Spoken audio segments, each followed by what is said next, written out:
How is it going, everyone? And well, a new year is upon us, a new decade is upon us. 2019 has come and gone, the 2010s are over, and it's time to take a look back at my top 10 favorite films from 2019. This was honestly a phenomenal year of movies for me, and this could have been a top 20 if I wanted it to be. But today we're going to be sticking with only 10. If you're interested in all the films that I saw this year and what I thought about them, you can go ahead and check out my Letterboxd account. I'll leave a link in the description if you're interested. But yeah, what can I say? I really thought this year was a great year for movies, especially with my top 5. It was really hard putting them in order. Just a couple disclaimers before we go ahead and get started. This isn't Watch Mojo's list, this isn't Jeremy John's list, this is my list. These are my opinions and my opinions alone. A lot of the films on this list you're probably not going to agree with. You're not going to agree with the order, you're not going to agree with the choices, you're just not going to agree. And you know what? That is completely fine. I personally would love to know what your favorite films of the year are. So go ahead and let me know down in the comment section below. Also, this list is inevitably limited to the films that I have personally seen this year. I didn't get a chance to see everything.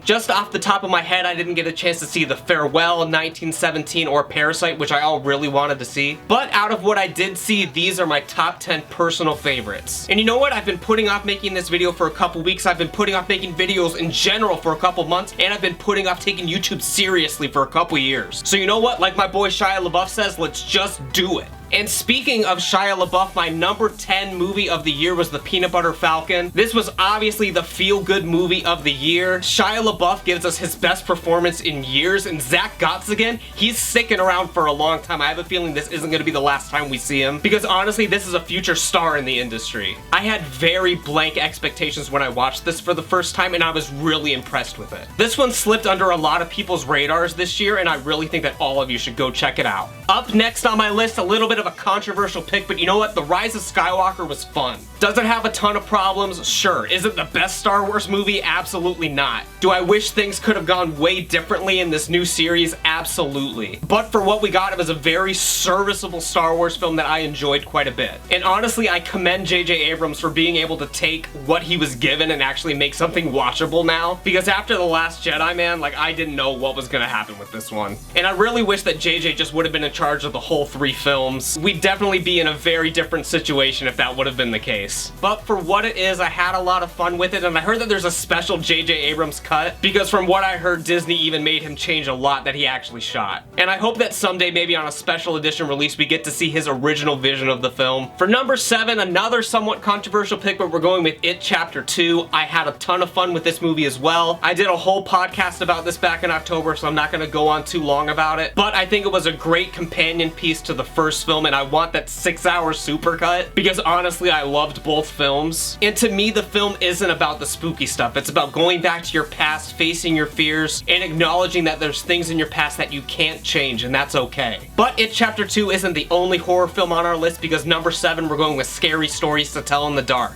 Again, this is another film I've talked about on my channel to great length, so I'm not going to harp on it too much, but I really think that this is a great gateway horror film if you're showing it to your teenage children for the first time, or if you happen to be a teenager. But this video is not for kids. Do not take this video down. It's not for kids. No, it's not for kids. Young adults, teenagers, not for kids. Fuck farts. There you go. Not for kids. But again, I had a ton of fun with the film. I loved the books as I was a kid, so it makes sense that I would love the movie as well. And for number 6, let's keep this horror train going, because we're talking about Dr. Sleep. For a sequel that no one really asked for, I feel that Dr. Sleep was about as good as it could have gotten. I've loved Mike Flanagan ever since Oculus back in 2013, and he was the perfect director to take on this film, which was given the very difficult task of both pleasing the Kubrick fans and the King fans. And I think that it succeeded on both fronts. The story undoubtedly is a little bit out there, but I can't complain. You gotta embrace the weird every once in a while. I do have a few nitpicks with it here and there, but overall I think it is a fantastic film. And for coming up in number 5, we have The Lighthouse, directed by Robert Eggers. Once again, this is another one that I've done a whole podcast about, so I'm not gonna go too in depth. But as you guys know, I'm a total fanboy for the old school stuff, so I love the black and white cinematography, I love the themes, I love the feelings of claustrophobia that you don't really get with modern films anymore, and just everything about this film is just right up my alley. There is one scene in the film that I do think is downright awful, but besides that, it's a nearly perfect film. Just like with my number 4 pick, The Irishman. Aside from one scene that's pretty much universally recognized for being not so great, this film is as close to perfect as a Scorsese film could be in 2019.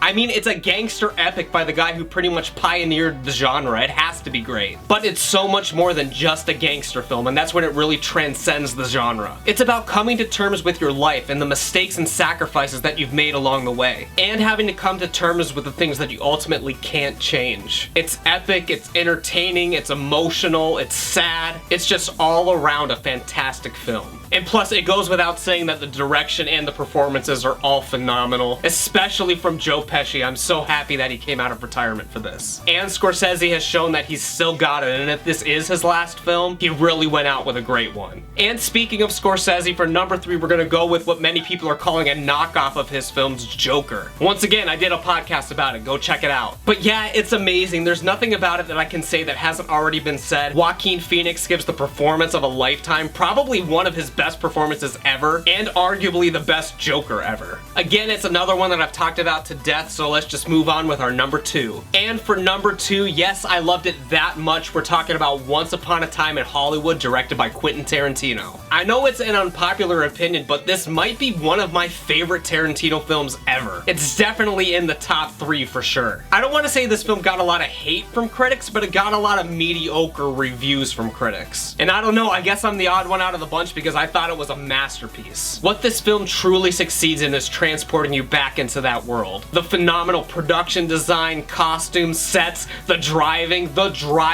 It has a very laid-back tone. There isn't a firm set narrative structure like most films have. But hey, I love a movie that can just hang out and chill every once in a while. On top of that, you're coupling one of the greatest directors of our modern era with the 2 best actors of our modern era, basically. And I think that Rick Dalton and Cliff Booth are some of the most fun characters that Tarantino has ever brought to life. I think a lot of people were really expecting this film to be all about the Manson stuff, but it's really not. It's about old Hollywood. And for me personally, I'm just a really big sucker for films that are about the filmmaking process. And my favorite parts about the film are when they're making the films within the film. And one shot in particular, when Rick Dalton's shooting an episode of the TV show Lancer, he like forgets his line and the camera moves back and they reset and do the scene all over again. That's just complete genius. It's my favorite shot in the whole film. And I know what you guys are thinking, buddy, if you love Once Upon a Time in Hollywood so much, why isn't it your number 1 pick? Because, my friends, there was one film that came out early this year that I enjoyed more than any other film this year. It was the most fun theater-going experience that I've had in a long time. And that, of course, my friends, is Dragon Ball Super Broly. Again, this is a subjective list, my opinions. This was my favorite film to come out this year. And yes, I realize that in Japan this came out in 2018, but in 2019 it came out in America, so it qualifies for my list. And again, I did a whole review about it, I did a whole podcast about it, so you know what, just go ahead and check those out. But I don't think that I've experienced such a thrill and such a fun time in a theater-going experience as I did with Dragon Ball Super Broly. And you know what, that's good enough to make it the top of my list. And on top of that, I have decided that it is probably the best Dragon Ball film